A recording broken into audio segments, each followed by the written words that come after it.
दीपक कुमार मीना 10 बजे के आसपास अपना बैग लेकर पीजी से बाहर जाता है। गांव से 8-10 लोग आते हैं और सारे सीसीटीवी कैमरा चेक कराते हैं, तब जाकर उनको यकीन होता है।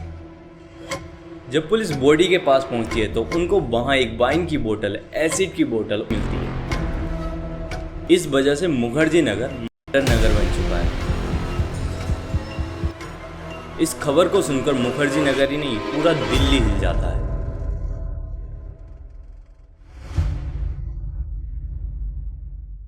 देखो, मुखर्जी नगर में ये जो केस हुआ है, इसको लेकर सारे स्टूडेंट्स बहुत ज्यादा डरे हुए हैं। मेंटरशिप है और इसी मेंटरशिप में साथ में वो भी पढ़ता था। वो कि प्रीलिम्स क्वालिफाई किया है, पूरा खुशी से मिठाइयाँ बांटी जाती है। बात करते उसका बड़ा भाई बल्कि आया हुआ था और हम लोग से संपर्क भी किया कि भैया कहीं देखे हो तो बताइएगा।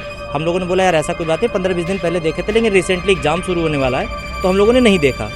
वो विश्वास नहीं मानेंगे, रो रहा है, कह सकते हैं प्लान है। तो ये जो मुखर्जी नगर का पूरा क्षेत्र है ना, एक कंकाल के रूप में जाना जाएगा। और मैं भी अभी कल रूम देख के आया हूँ, हो सकता है यहाँ से मैं भी छोड़ दूँ कि कल का मेरा हालत ऐसा ना हो जाए। क्योंकि जिस स्टूडेंट्स का UPSC pre exam first attempt में ही क्लियर हो गया हो, वो अपने आप को क्यों मारेगा? तो उसको किसने मारा? और वाइन की बोतल, एसिड की बोतल वहाँ क्या कर रही थी? और वो फिंगरप्रिंट किसके थे? तो देखो, ये कि जितना सिंपल लग रहा है उतना सिंपल है नहीं। इसलिए मैंने इस वीडियो में सारा कुछ बहुत डिटेल में कवर करने की कोशिश करी है।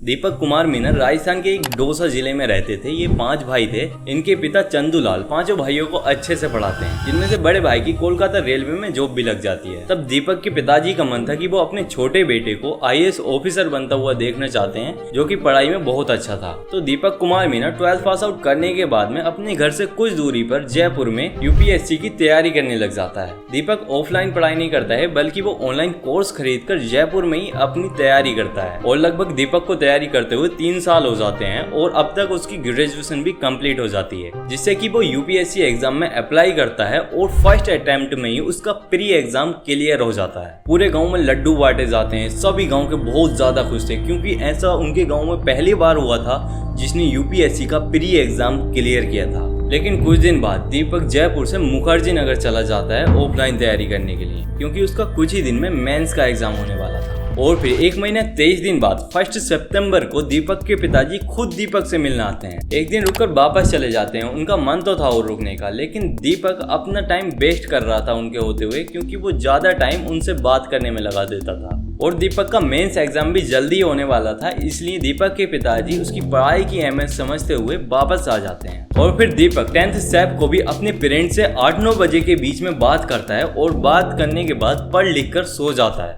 और इसी तरह आता है अगला दिन 11 सितंबर, जो कि उसकी लाइफ का शायद आखिरी दिन बन जाता है। दीपक डेली की तरह 11 सितंबर को अपने पेरेंट्स से बात नहीं करता है। तब उसके पेरेंट्स सोचते हैं कि एग्जाम नज़दीक है, इसलिए शायद बिजी होगा, कल बात कर लेंगे। और इसी तरह आता है अगला दिन 12 सितंबर। लेकिन 12 सितंबर को भी दीपक का कोई कॉल नहीं आता है। तब दीपक के पिताजी उसको कॉल करने का ट्राई करते हैं, लेकिन कॉल पिक नहीं होता है। तब दीपक के पिताजी को थोड़ा टेंशन होता है और वो सोचते हैं कि फोन कहीं रखा होगा, इसलिए वो इग्नोर कर देते हैं। और तब आता है अगला दिन 13 सितंबर का, जब दीपक के पिताजी को कोई कॉल बैक नहीं आई। तब दीपक के पिताजी दीपक को कॉल करते हैं, लेकिन उसका नंबर स्विच ऑफ आता है। तो वो बहुत ज्यादा टेंशन में आ जाते हैं और उनके घर के सभी मेंबर हैरान तो तब हो जाते हैं जब दीपक के पिताजी दीपक के रूममेट से बात करते हैं। वो कहता है कि दीपक 11 सितंबर को 11 बजे पीजी से अपना बैग लेकर लाइब्रेरी की ओर गया था और तब से अभी तक वापस नहीं आया है। मैंने सोचा घर के लिए निकल गया होगा और मैंने उसको कॉल भी किया, लेकिन उसने पिक नहीं किया। इतनी बात सुनकर दीपक के पिताजी चंदूलाल गाँव से 8-10 लोगों को इकट्ठा करते हैं और मुखर्जी नगर के लिए निकल जाते हैं। वहां पर हर जगह दीपक को ढूंढा जाता है और 13-14 सितंबर तक पागलों की तरह दीपक को ढूंढ रहे थे,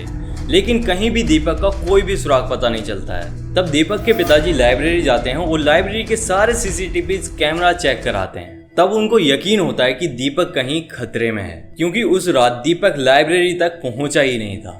तब 14 सितंबर को दीपक के पिताजी दीपक की मिसिंग रिपोर्ट लिखवाते हैं मुखर्जी नगर के थाने में। और उसके बाद भी दीपक को लगातार ढूंढा जाता है, सारे सीसीटीवी कैमरा चेक किए जाते हैं। और तब 20 सितंबर फ्राइडे के दिन पेड़ से टंगा हुआ दीपक का मिलता है। बॉडी के पास एक वाइन की बोतल, एसिड की बोतल देते हैं। पुलिस दीपक का पोस्टमार्टम कराने के बाद में बॉडी को दीपक की फैमिली को दे देती है, ये कहकर कि हम दोनों केसेस में जांच करेंगे।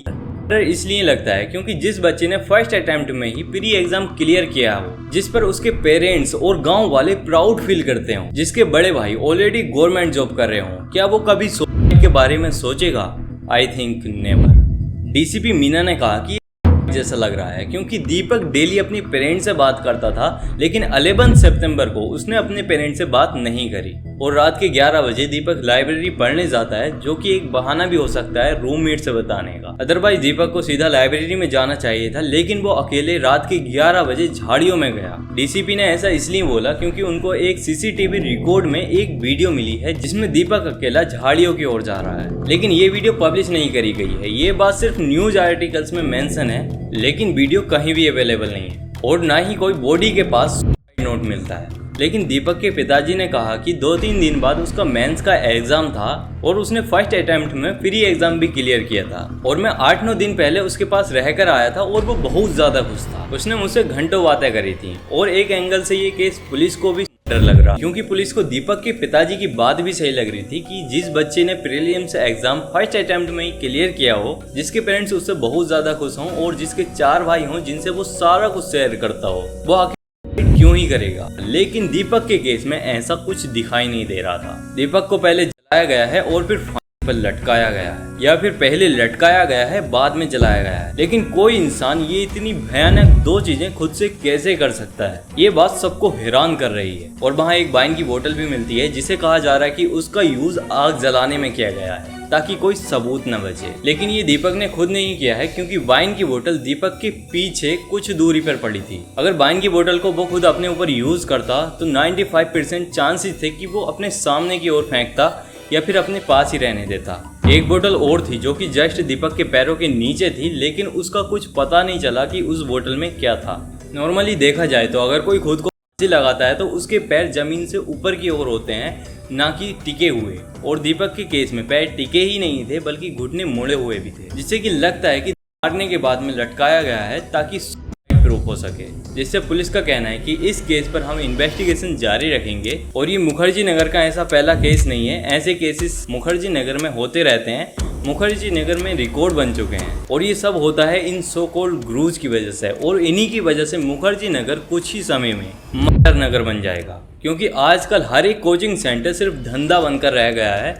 स्टूडेंट्स की पढ़ाई तो सिर्फ एक बहाना है। स्टूडेंट्स से लाखों रुपए की फीस लेने के बाद भी उनको 1% भी सिक्योरिटी नहीं दी जाती है। सिक्योरिटी क्या, उनके लिए एक कैंटीन या रेस्ट रूम नहीं बनाया जाता है ताकि वो वहीं से खाना लेकर खा सकें, उनको कहीं रात बेरात में बाहर जाना ना पड़े। नेता लोग भी 2-4 कैमराज लगवाते हैं और मौज करते हैं, क्योंकि उनके बच्चे ने आज तक इस तरह मेहनत करी नहीं होती है, उनको तो मुफ्त की रोटी मिलती है।